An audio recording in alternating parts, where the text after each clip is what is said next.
Let's talk about the business of the day as it relates to theater with your hosts, Darnell Radford and Mitch Weiss. This is The Business of Theater, a working title.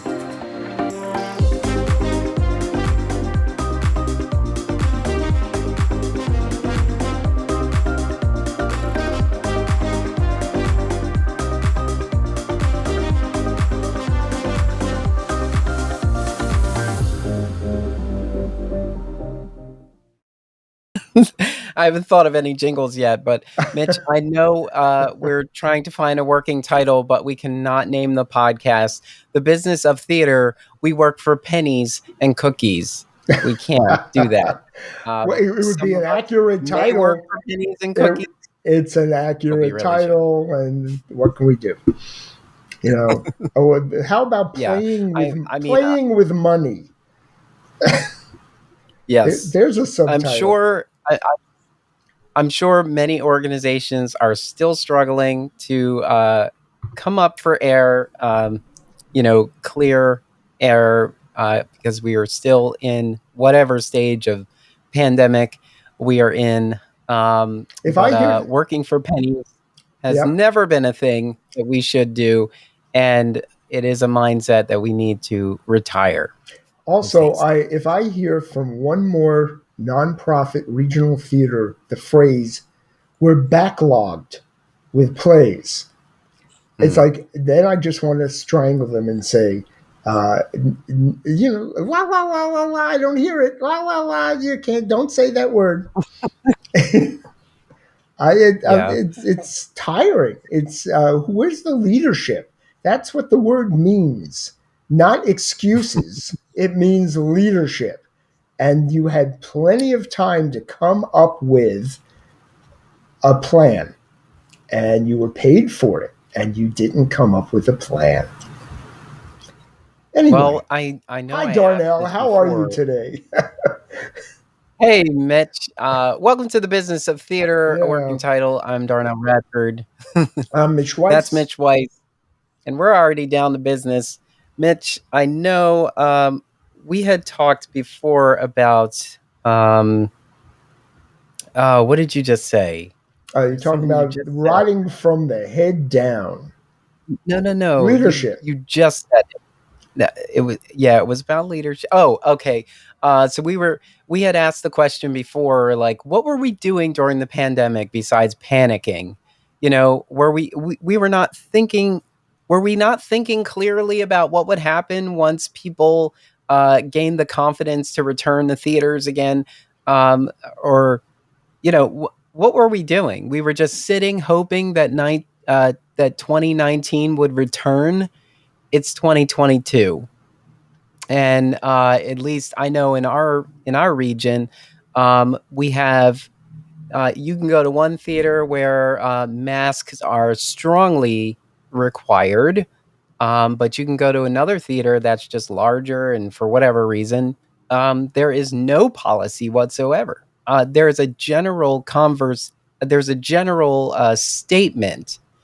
And you will actually see the staff wearing masks, but no one else is wearing masks. Right. And then you'll come to a theater, like a smaller theater, who is being cautious, and justifiably so, because as you can see on Broadway and all over our industry, shows are still closing because of COVID cases, or canceling shows. On Broadway as well, there are shows that have postponed their opening because their cast got COVID. And, without pushing television. I saw that. And on TV, Whoopi Goldberg on The View. Gone for another week, off the air. Oh, Whoopi. Sit down. Yeah. Sit down, Whoopi. So, it's not. You already got the EGOT. Sit down. Sit down. We like Whoopi. Yes. I know we like Whoopi, but Whoopi is... Yeah, let's not get personal. We're not Twitter. Yeah. We're not Twitter. Yes, I know. Let's talk about, though, the topic that we said we were going to talk about a few weeks ago. And we got sidetracked. So let's get right to it. it was about rotting fish in leadership. And the reason we were talking about that is because the pandemic sort of brought on a reckoning in our community, and we were thinking about all kinds of change that needs to happen. And you know, when you're thinking about how the organization needs to change, then the questions are, so how come there wasn't any change? And if the current leadership did not institute the necessary changes that people are asking for, then the leadership is the problem. Right. It's that simple. And leadership tends to want to maintain power, and theater, and this is a major issue for me. Theater isn't supposed to be about power. It's supposed to be about their work and their community. And I know Mhm. that's easy to say, but we've got artistic directors and managing directors who are just as problematic as Congress. This is Yeah. about me, me, me, me. Um, and they may have done some wonderful work. This is not to say they didn't do good stuff or had some success. I recently was just talking with a regional theater that is in the black, is happy with the programming they've had, and they are just now discussing necessary changes to their leadership for various reasons, not because someone did bad, Mm. but they don't see that it's also an opportunity to move into the future. And Yeah. and they've got diversity already, so Oh, that's a good thing. Yes, actually, please. that's not completely true. They do see the need to move into the future, but it's on the stage. Ah. It's not necessarily in how they do business. Mm-hmm. So those things are still kind of in place. Like for example, during the pandemic, there were a lot of patrons who decided to sit this one out. You know, the tried and trues aren't coming because they have COVID concerns. They've gotten out of the car as it was, because the car finally stopped, and then they realize, I don't need to be in here. There's there's other things I can do. I'm getting old, or I don't. Do I need to subscribe? If I can just decide whenever I want to go because everybody has flex subscriptions. Like, what is the point of locking in for you if I can if I have choice anyway? Of Right. course, we know that the reasons to lock in is for savings and kind of, all those extra bells and whistles they add to, like, oh, you can get priority seating. What is that if you claim all of your seats are good seats? Yeah. So I always think that that's so funny. But you can exchange without paying an exchange fee. Well, how about I just decide not to come, and then I insist on a full refund? It's like we can't, like, we had this mindset of, like, our art was so exclusive that it was a secret. Like, you had to join us in this subscription or membership in order to get into it. And then once we all sat down because of the pandemic, everybody's like, "Wait a minute, hey, remember us? Come find us. Come see what we got going on here." I'm like, "Oh, well, remember you were keeping it a secret?" Because every time I listened to an interview where they're like, "Tell me about the show," you're like, "Well, I don't want to give it away," but it's like, okay, then you don't want to sell the show.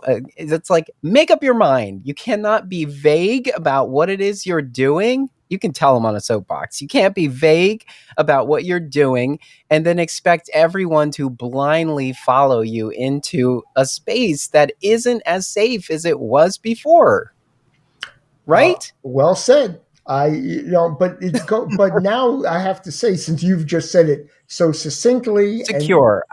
I understand, Yeah. but you said it Mhm. succinctly, and you've made the argument. There's more. And Hmm. that's what the Of problem. course. Forgive me for 1 minute of looking back. We had the Hmm. opportunity to take the brightest and perhaps the most outspoken of our community and do a think tank to sit down and say this the best ideas that we've known we needed to move toward behind the scenes. Forget what's on the stage again. Okay, Was it a plays. waste of time? No one was willing to do it if they already had some power. And I will speak Mm. to the Broadway community, to the union community, to the regional community. I was in the middle of all of this, and it was brought up time and time again. And if you look at the minutes of the boards of unions, of theater companies, you will see they didn't even discuss it. It wasn't even in the minutes. And the people who wanted to talk about it were told, yeah, yeah, yeah, um, we just need to wait it out. And then we just need to beg for money again. And it's this begging Oh, of from the for same money. people whose Yeah, yeah. from the And, same and, people whose wells have been tapped. and it's Yes. like, oh, well, okay, if when we eventually get back to earned income ticket sales, we're still going to need so much more. Well, okay, so now you're going to beg the rich people again because they're the only ones who are going to give you enough money to toy with your existence to make a difference. Therefore, again, your audience that might be the ones you're supposed to be working to enhance their understanding of life, their entertainment quality, their educational quality, they don't have the money for it. So you're begging again. Where's the concept? And then, God forbid, you create a working environment where your actors don't feel abused, where your crew doesn't feel abused, that they're working for pennies, Where your staff isn't doing a million a jobs that should million be jobs. And handled by one person. understandably, theater is expensive. It is Hmm. live arts. Yep. So the question is not, do I have an answer? I have some answers, but they're my answers. I want to talk to other people with their answers. Let's discuss it.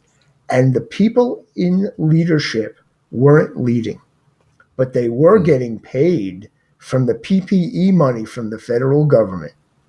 And I'm telling you, every theater that I speak to, they're going, "Oh my God, we survived, but the PPE money is running out.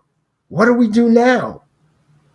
Gee, Mm. what were you Did you doing with take the a pay cut? PPE money when it was coming in? You were wasting it.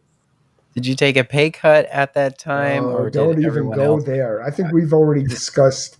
New York Times, they did their report on it, so it's not a secret. Yeah. But Yeah. the leadership took as much money as they could, and everybody else was at minimum wage if they were even being paid. Yeah. And I want, look, let's be clear. We want theaters to succeed. We want them to um, survive. I want to see great theater. I don't even mind when I see okay theater. But what are we going to? This is Christmas time, it's holiday time. I am getting over 20 requests for donations to theater companies. And I Mm. like them all. I don't have the money, and they're not getting it from me. So what do we do? Yeah. What do they do? And if they're not willing to talk to some of us who aren't in leadership roles but have opinions, which they're not asking for our opinion. They're asking, well, tell us, how old you are and whether you're white or black. They want to know what their audience is. Well, you've been doing that for decades. Has that helped you? Yeah. Well, let's look at it from another point of view too. Many organizations can say that they are seeing a considerable or a worth talking about percentage of new audiences in their theaters over returning audiences. Uh, I believe, and I'm I welcome being told I'm wrong. I hope I am. It's because Yeah. they all So, started streaming.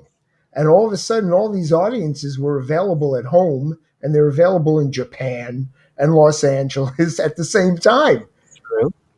So But but now that that we've also lost the streaming, and we haven't lost it completely, a number of theater companies are doing a lot of streaming work.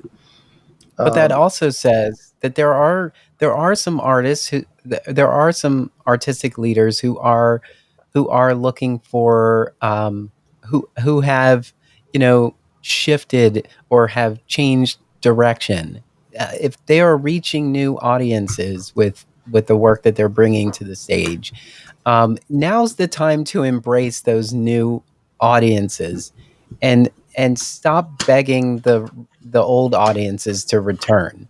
We just need to see, like, you know, if your new audiences grew by 20%, then that's a direction to go in. That's 20% growth. that's You know, yes if, and the if is, and it's a big one. I don't have the answer to this, but theater still is uniquely a live, living, three-dimensional activity, and mhm. streaming. I'm not talking about Zoom. I'm talking about streaming. Is still two-dimensional. It's still television. So nothing wrong with that. I think I've seen wonderful, especially if you do multi-camera. When you get my parents used to go to the movie theater to see the Metropolitan Opera with 8 cameras, and they would pay Mhm. $20 and they would show up in the movie theater, not even at home, and pay to see that. This was long before the pandemic. So this is not new. It's the quality of which you do it. Now, also, they would have preferred to have been in the audience of the Metropolitan Opera. They didn't live in New York. That was their choice. And the Met made more money from it. That's a great idea. But first, you have to have the live show. And you have to be able to pay for the live show, and you have to have a live audience. So, is your new audience willing to show up in your theater? That is an important question. If they are, Well, go for it. and there is a balance. I'm not saying forget your past audience, but realize that you now have a new audience whose attention you didn't have before. And so make it easier for them to give you feedback. For example, like, we do surveys at our theater, but Mm-hmm. like, we need to make it easier for them to do that survey. So, a nice thank you for attending email with a link to the survey would be great. QR codes, I know we hate them, but get over it. They're here to stay. They were before their time when they first came Right, out, right. but now they make more sense now. It's just easier. Everybody's not like us where You, they want to you, copy, they want the program. You know, there are some people who just want to, oh, that's clever, click, boom. Okay, in a few seconds, I can tell you everything I thought. And Darnell, thank you no, for the no feedback. We really argument. It is we need to embrace as many of these directions as possible. options. Yeah, Options. That's the key word. Is we are entering yeah. uh, a period of multiple options, and we need to embrace them Hmm. all. Some of them may fall by the wayside, but first we have to embrace them, and we have to do something exciting with each of them. I'm 100% with you. And not every theater company can either afford to do all of them or have the staff or the knowledge to do all of them, but you do as many as you can. And you try, and the most important thing is you try to learn about them. It's once you close your mind to this is what we know how to do and this is all we can do, you're a dinosaur and you might as well go away. That doesn't mean you can't do great theater and that your work isn't worth it. But when you start arguing, well, now we don't have enough money, guess why? Yeah. You were a dinosaur. right? And a lot of our artistic directors, and we talked about, fish rotting from the head down. They have talent. These artistic directors, they're good directors. They just They've want got everyone. rhythm. They've got music. They've got talent. Who could ask for anything more? All right, I was That's the first waiting. song. That's the That's first song of the 1900s to night. get a Thank jingle you. in here. It shows your age, though. There are many people I know who've never I'm heard that still on song. Ariana DeBose kick. I'm still on Ariana DeBose kick from that opening number is still with me Yeah, yeah. from the Tonys.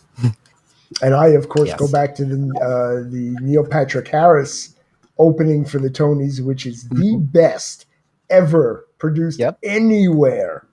I mean, All of them. all That's of our them. budget. Good That's night. our good night. Oh, so much fun. And yeah, the bar has been set so high for opening numbers now. Yes, yeah. And then, but see, there's a Yeah. question: can a little theater company, one that is really trying to show what it can do, and they can't compete with Radio City Music Hall on that level. We got it. Then, so what can they Mhm. do that's going to make us want to run there? And how do we let people know they're doing it? I don't know. And do we need them all? Yeah. Do we really need them all? And that's the hardest question. Um, the idea of, and this is one of my sticking points. Do we need theater companies that are following one person's path only? Or do we open them up and say, hey, we've got a physical plant. Every creative voice in our community, come on in, use our plant. And there may be some rules, but come on in. And I don't yet see that. I see some people talking about commissioning or doing lots of play readings. That to me is just pissing on the plant.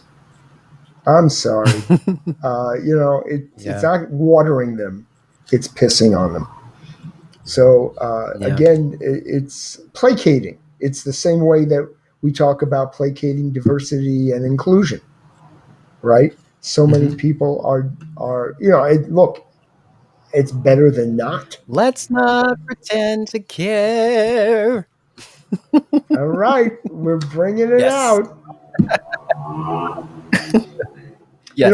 Let's go back a step. Yes, because everyone's on a Do you know that soapbox. Fiorello, a 1950s musical that no one would probably ever consider doing again because of so many wrong things in it, that won a Pulitzer Prize? We What have was to, it? Fiorella? yes, Fiorello. We have to keep this perspective of times not only change, Wait, we are wait, just learning. for the show notes. Wait, just for the show notes. Yeah. Fiorello with an F? F Okay. Fiorel. It's the mayor. It was a mayor of New York City, Fiorello, with an Yeah, exclamation I'm gonna point. give you With an exclamation point. Very important, right? We always I have to know, I'm have gonna give you a exclamation. Wikipedia link for You, that, you can. I'm everybody. sorry. You can what? I said I'm gonna give a Wikipedia, um, Okay. I'm gonna give a Wikipedia link for that. Just so you know, I did not see the original. I am not that old, but it. I No? have worked on the show. It was done in my high school. Or you were a dinosaur. We're trying to let me and all the people with me go away as dinosaurs. Like, we find, what do you call it? Congress is, finally talking about letting some younger people join, the idea again is not age, it's a mixture. There are people who have history on their side that can, for example, I one of the things I'm most proud about is I'm old enough to have worked on a show in where the nonprofit theater company decided that because the show was a comedy about psychiatry, that therefore they should send out a direct mail to every psychologist and psychiatrist in New York City to come see it, and Mm. that would be their audience. And none of them showed up because, as Wow. they found out, and we all found out, is when they get home, they don't want to have anything to do. They need a break Do with work. from their work, Yeah. not even to laugh at it. And it was Yeah. everyone Yeah. else who needed to be attracted. So that was a Hmm. big mistake in audience development. Now, that's something Wow. I can bring to the table if somebody who is young and in marketing says, "Oh, we ought to go after all of the doctors because we're doing a show about medicine," right? Oh, so let me ask you this, because right now in Philadelphia there are several productions with boxing themes. Mm, yeah, like So anybody in the boxing field goes to theater. Yeah, exactly, right. does the audience consist of any boxing fans? You're right. Right. I mean, we were swept up by the World Series. Our Philadelphia was swept up by the World Series. I mean, the Phillies did a great job, but they sucked the air out of culture. Uh, you know, the Hmm. cultural sector Well, like take it a step suffered. further. There was a Broadway Well, show in the past 10 years. I forget the name of it. I know the writer. He made it to Circle in the Square Theater on mm, Broadway, and no one came. It was about. I mm, mean, the current Take Me Out is doing okay. But even mm. when that happened, it had trouble finding an audience, even though it won awards. This It's one because has they're celebrities in it and naked men, I was and about to that say yeah, that will do it it. almost doesn't matter Thank you, who's in. thank There's you. nudity. It's also got Jesse Williams, which is a draw, It right? doesn't matter. Yeah. Oh Lord. I will So, tell you what is probably an interesting moment, and I'm gonna spill the beans a little bit, but uh, it's interesting to be backstage at Take Me Out. That's all I'm gonna oh say. well, What an interesting I've worked on prep. 3 shows with nudity, male nudity in them on Broadway, Hmm. and also 2 shows in which, for whatever reason, the male leading star liked to walk around naked backstage before the show getting ready. So, Oh, good for him. yeah. So, at a certain point, you go, been there, done that. It just depends who it is, Mhm. right?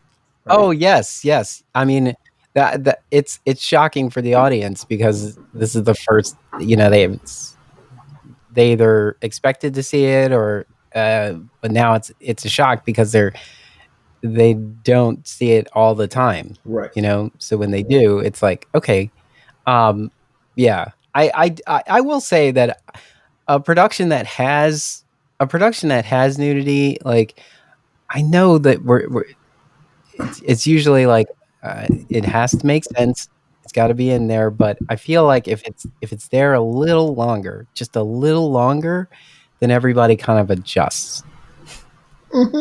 But if it's sort of like, you know, I don't know, there's like a balance to, like, you what is the time frame to get past the fact that there's nudity in it? Like, how long should there be nudity on the stage before the audience resets or adjusts to the fact that there's nudity in the show? Uh, Great question, isn't it? We'll save that for another Yeah. But conversation. there's Yeah. also, I'm trying to remember the name of the show. It's one of the longest running shows on. Oh Calcutta. Oh Calcutta, a Broadway show that had very little worthwhile in it. It's a bunch of skits in which every skit had nudity in it, male and female. And it ran for well over a decade. And at one point, it was almost the longest running show on Broadway. But it was also in the smallest theater on Broadway, which doesn't exist anymore. That theater was the Edison. And the Edison had Mm. just over 500 seats.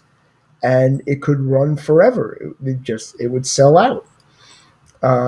Hair, of course, was the famous had the famous nude scene, which hysterically, I think it was hysterical. All these people who were protesting the show, how dare they have nudity in a Broadway musical? They would sit through the first act. The nudity happened at the end of Act One, and it was in darkness. It was really hard to see everyone naked when the entire cast revealed under a tarp when they came out and they were naked. Um, it was after the nudity that those people walked out. They didn't stay for Act Two, but they never left before the end of Act One. They always stayed to make sure they saw it. So that's what sells a show. Now we Yeah. have something to tell all those budding playwrights. Write some nudity into your show, right? And make sure it's Oh, made for some celebrity. I don't. What? It wasn't. I don't know what you just said, but it reminded me of. Oh, I guess because I think we made. I can think we just made a mention about Playbill, but Mm-hmm. I wanted to say. Um, You've lost I your wouldn't thought. talk about Playbill leaving Twitter. Twitter? Yeah.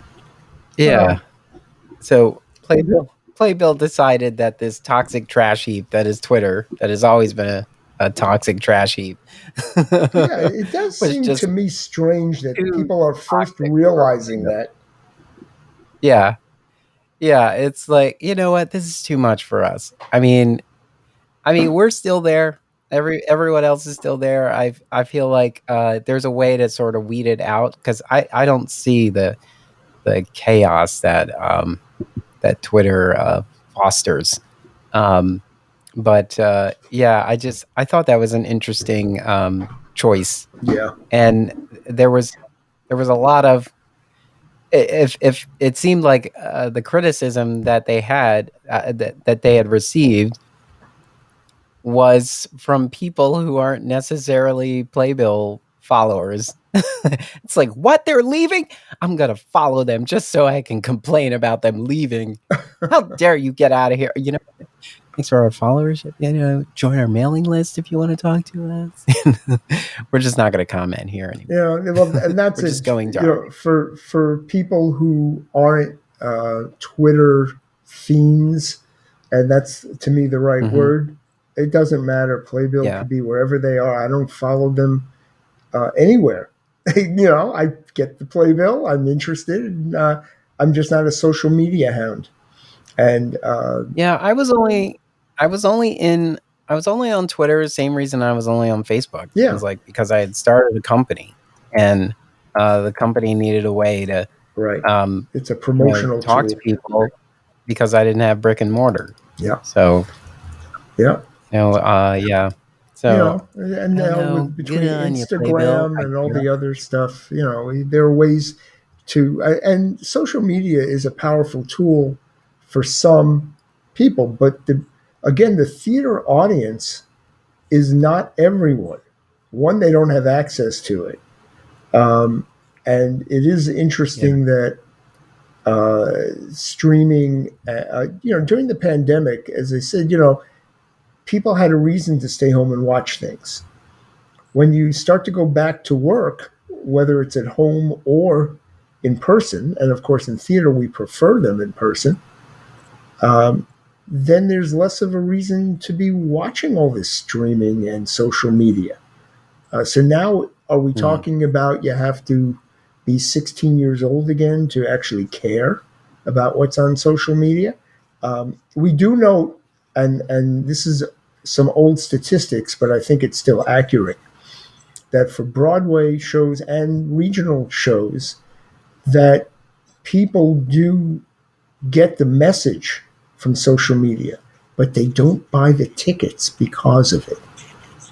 They still go right Mm. to the source, which is either a website or a ticket agency. One, because you have to be sure you're not being scammed, and the other because the people who are following social media aren't necessarily the ones who have the credit cards. Mm, So it's again just yeah. interesting statistic. We still have to do it. You still want people to know you exist. I still see a lot of Broadway ads on Facebook, but I never click on them. Right? It's still going to be a box office, one of the discounted box offices that I know of, that I follow, Hmm. that I'm going to go to. Anyway, was there something else you had to say Yeah. about So Twitter or Playbill? no, no, no.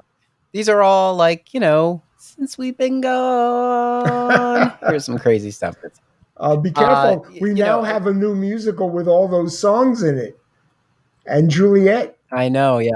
another Yes. Um, another jukebox musical. Ah, yes. God, we can't. Why Well, can't we one of the allow things some I want. original composers on Broadway? We need more, not less. Well, one of the things I wanted to mention was, it's not theater per se, but it does affect theater because of, particularly Broadway. Hmm. Is um, You're losing our Ticketmaster. audience. Got to keep talking there. Ticketmaster. Ticketmaster. Oh, Ticketmaster. Oh I had yeah, to. the devil. I'm The also. devil. I'm also orchestrating, I'm curating show notes as well. Yeah. So all you Taylor Swift fans, uh, Yay, Taylor. all you Taylor So, Swift fans were Swifties. completely livid over the fact that Ticketmaster was Ticketmaster being Ticketmaster, Hmm. and while 2 million tickets were sold, Ticketmaster, uh, made it really hard for anyone to get tickets, and by that time, tickets were, like 2 and 3 times more than the best tickets to Hamilton are. Right, but see, the same problem happened But with it, Hamilton. I, I'm not in the fan base. I don't mean of Swift, but I mean in general. I'm not one of those people who says, "Damn the torpedoes! I'll pay anything for a ticket." Just mm, wait. You'll either see it on the tube, or you'll eventually be able to get a seat. Or if I don't get the best seat anyway, which I'm not going to be able to afford, then I don't need to go. I'll, listen to the music. And when I can see a concert that I enjoy, I'll go. But yeah. you're never going to get me to pay those prices for anything. Mm, And that's why I'm no, not not in at the all. majority.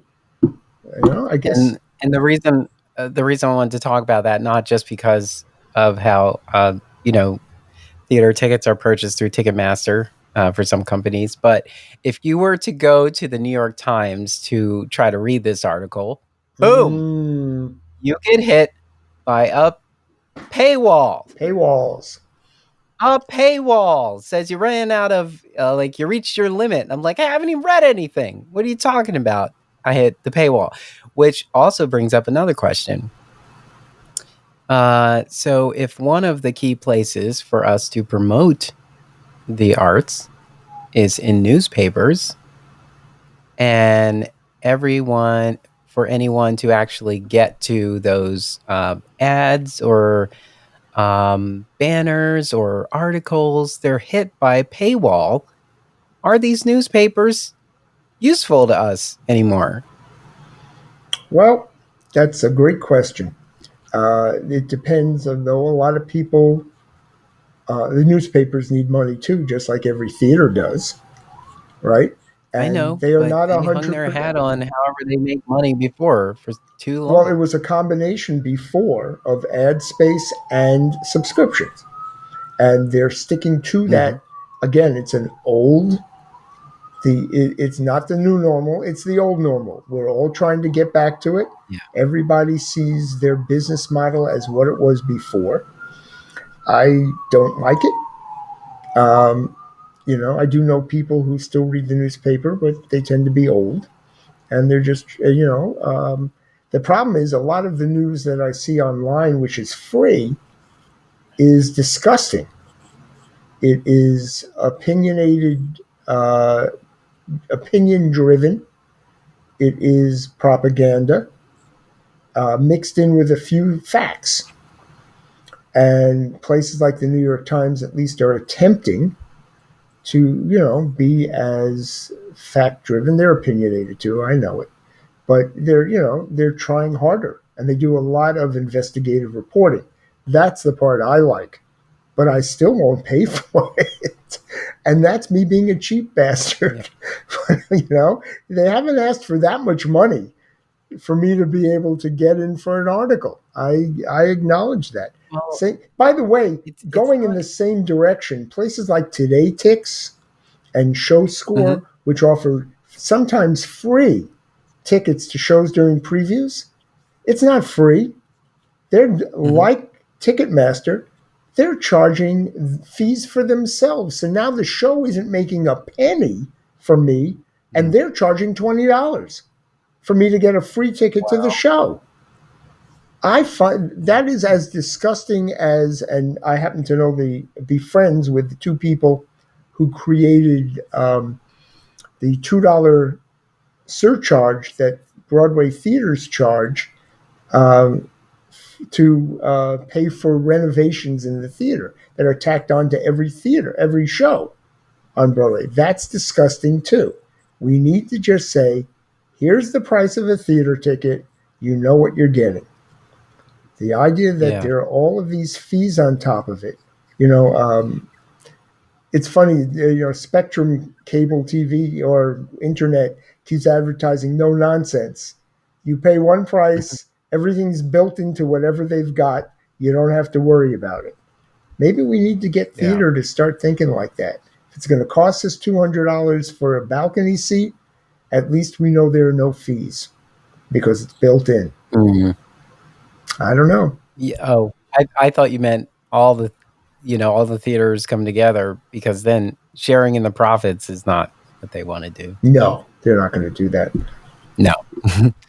Yeah, I d yeah, of course. I feel like, we've got a great podcast here. We have 26 episodes, but, we just pose more questions, Mm-hmm. you know? No, but you know Because what, we can't Darnell? There are answers. solve them. There are answers, and different theaters have them. I know, I'm hesitating to, only because there are different theaters with different needs and different approaches.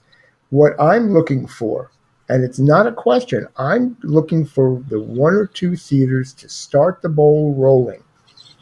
Let's create a new normal. And I read them online. There are thinkers online.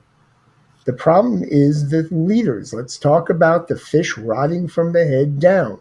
We need somebody to take a stand, and they can make a mistake, and it's as small as, do we have a 5 day work week in the theater, or are we still at 6 or 7 days a week? Do we let people Mm. have a family and still work in the theater? Do we say that unless we can pay you a living We are wage, a family, like a hey, giant tree, branching out toward the now you missed sky. growing stronger. You left the lyric out. I'm so embarrassed. No, Darnell, please. Um, I'm just, yeah.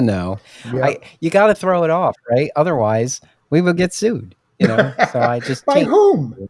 Who's suing I us? don't know, you know, everybody's listening. Hey, 7 lawyers are listening right now.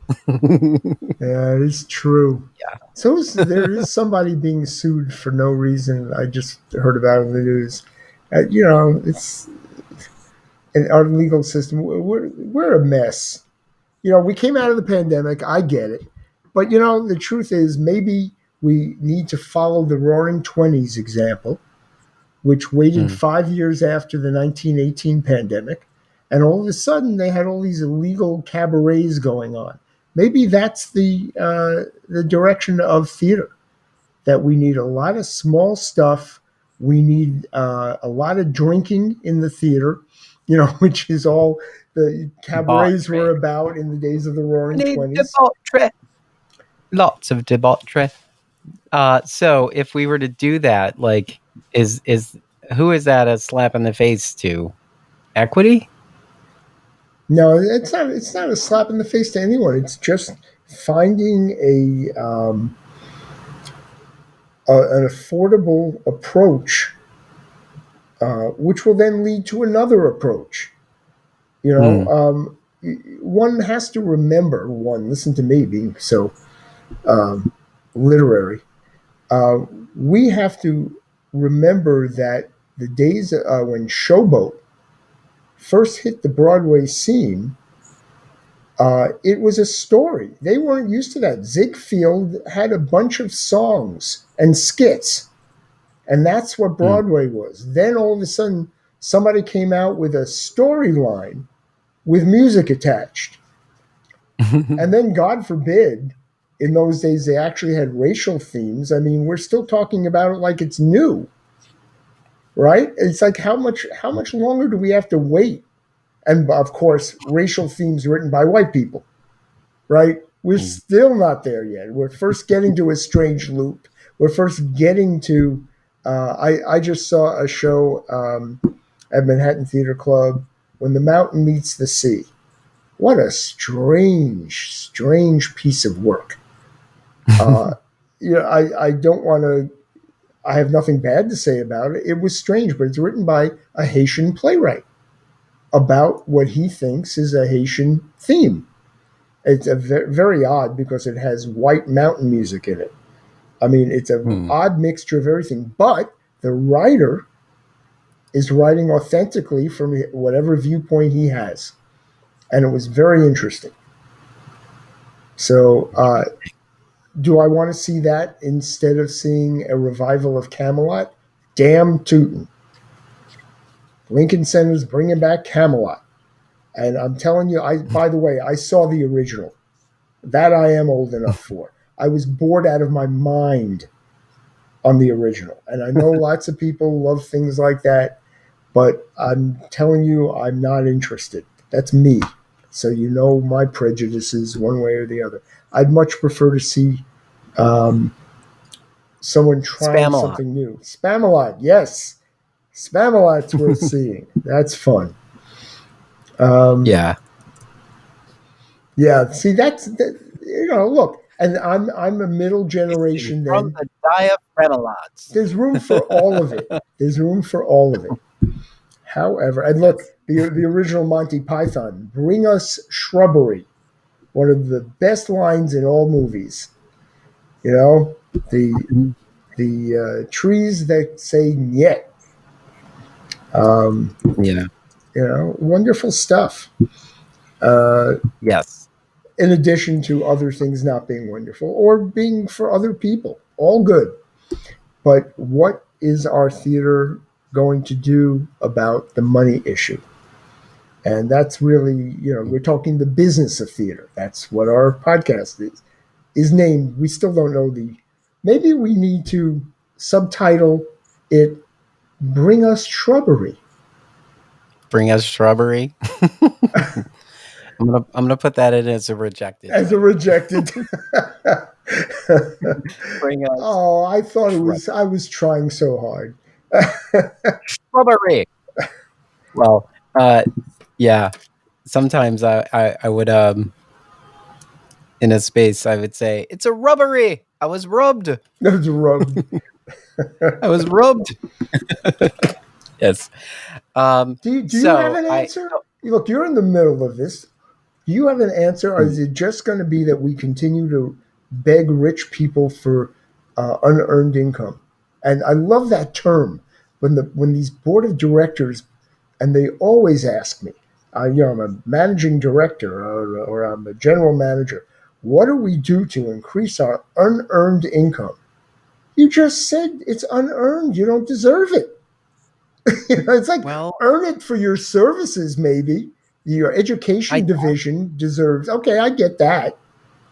I do see some value in impressions. Like every time you see something about a piece of theater that's on stage, you're reminded of it every time, and you're like, I got to go check that out.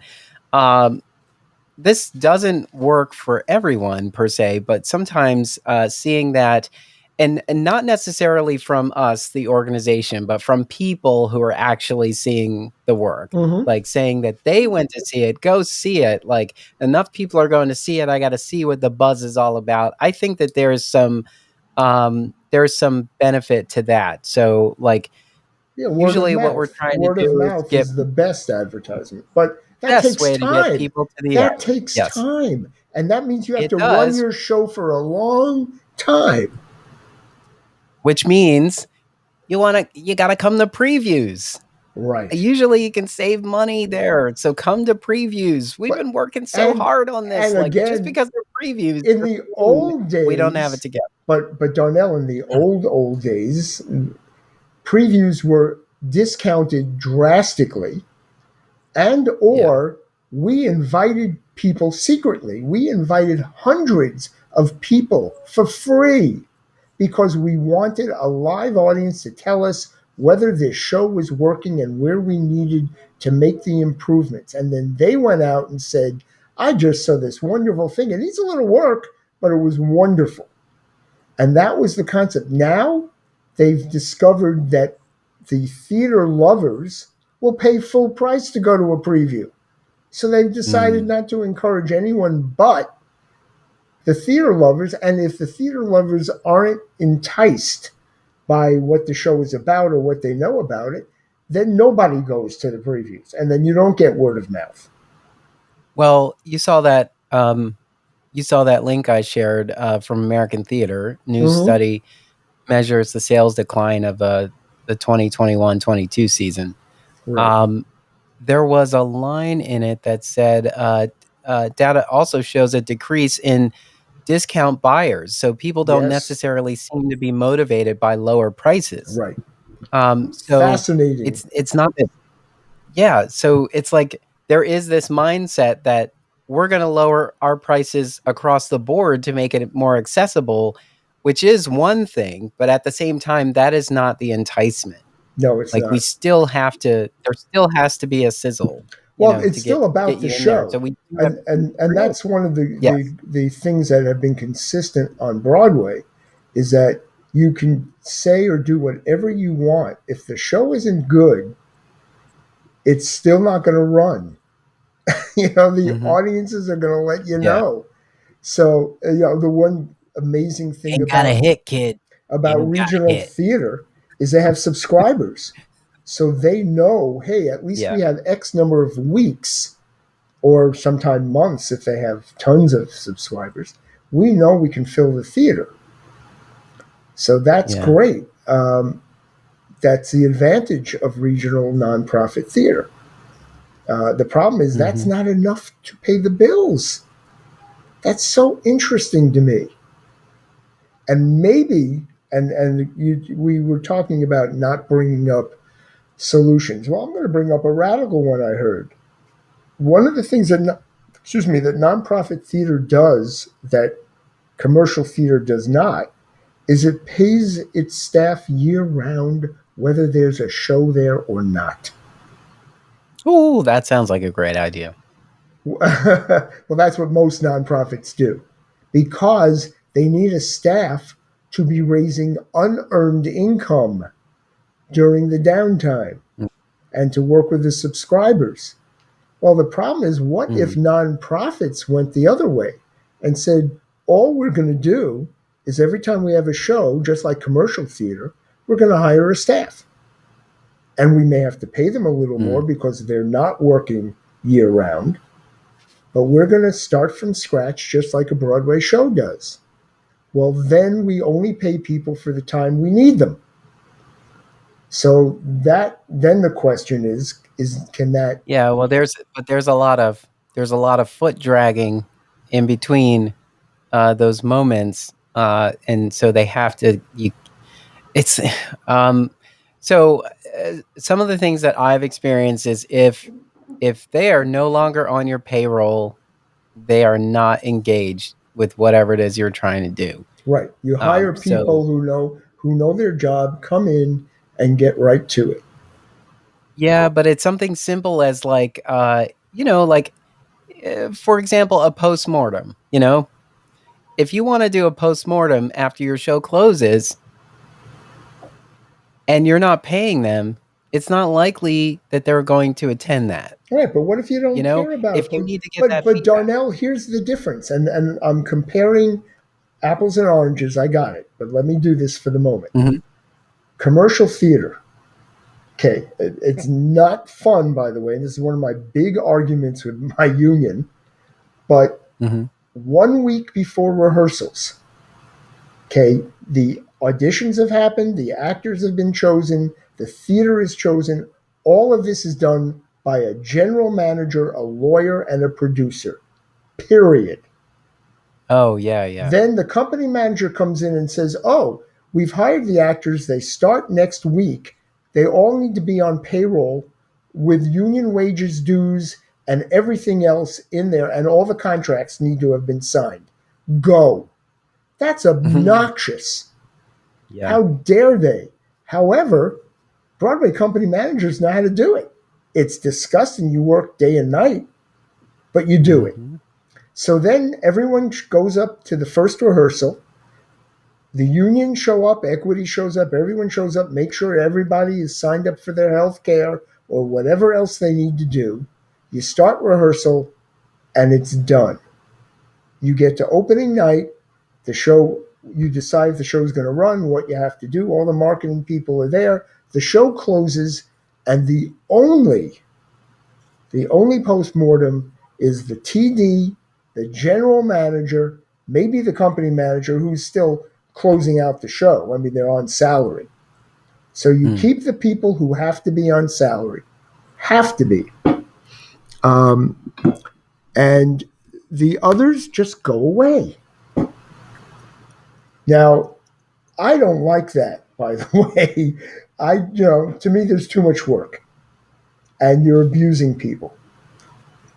But it is a business model and it works on Broadway, and it is, and with the exception of the nonprofit theaters that send a show to Broadway, Yeah. right? So I'm just saying we have, maybe there's an in between. Of course, Broadway charges a lot more. Maybe that's what nonprofits have to do, is to say our shows are just as good, but how do you get them to be as good? How do you attract the people to work there without a year round salary? And maybe the year round salary people start to get lazy. Maybe they don't have as much expertise. Maybe they're not as trained because they're making so much less money. That's another Yeah. concept. Do you start paying them more and saying, but we expect more from you?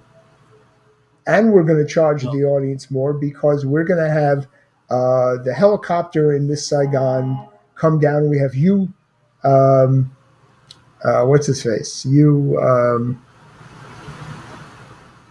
Music Man. You, Harold Hill. no, yeah, you Jackman. We're going to have you Jackman You. in our show. And all of a sudden you can Mm. charge whatever you want. I don't, all of this is every theater has to make its own decision, but let's start with a really hard concept.